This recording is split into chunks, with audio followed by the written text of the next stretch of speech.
Political affairs analyst Professor Kayode Eesuola joins me now on TVC News at 7 for more on this. Prof, the 2027 election schedule is out. February 20 for presidential, National Assembly elections and March 6 for governorship and state houses of assembly. So INEC has met up with a 360-day notice of issuance deadline. What next steps must the commission now take to make this election truly credible? Thank you very much for calling in to get my opinion. I think the first thing to do is to appreciate INEC for respecting the Constitution of the Federal Republic of Nigeria by abiding, straight away without any complaint here and there. Now, having done that, the next step for INEC is to ensure that preparations begin immediately after this announcement.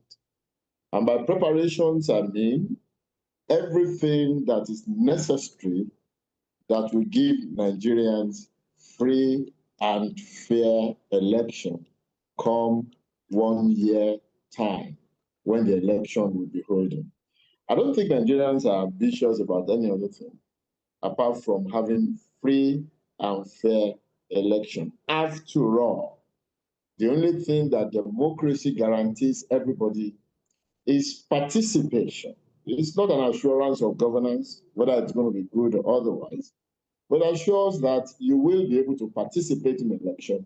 And if that is the only way that Nigerians have to go by at this time, then INEC should ensure that the elections are free and fair. That is what I think INEC should do anyway. All right, Prof. And following the announcement of that schedule, observations already been made about the fact that the proposed date might clash with a religious fast next year and called for consideration. Could this in any way influence INEC to reconsider the dates? Ordinarily, when you have a national institution take such a decision and send it to the public, it is expected that you have reactions, observations, and comments from members of the public. And if these reactions are genuine, if they ordinarily have no coloration of religion, ethnicity, or what have you, then INEC will be compelled to listen and then, take proper steps towards amending. The amendment will be in the interest of the nation, not in the interest of any political party, any nationality in Nigeria, any group of people, but in the totality of the Nigerian people when it comes to interest. But I think it is not abnormal for INEC to adjust where the interest of Nigerian people are at stake. Yeah, Prof, I was going to mention that, INEC usually relies on ad hoc staff to conduct its elections, and it won't be unusual to find some of them also participating in this religious activity. So I was just curious if you think and consider this as being strong enough to actually make INEC consider, as you've tried to explain. Well, maybe what that will imply is that before signing up anybody, there must be undertaking that you will be able to participate on days so and so under every normal circumstance.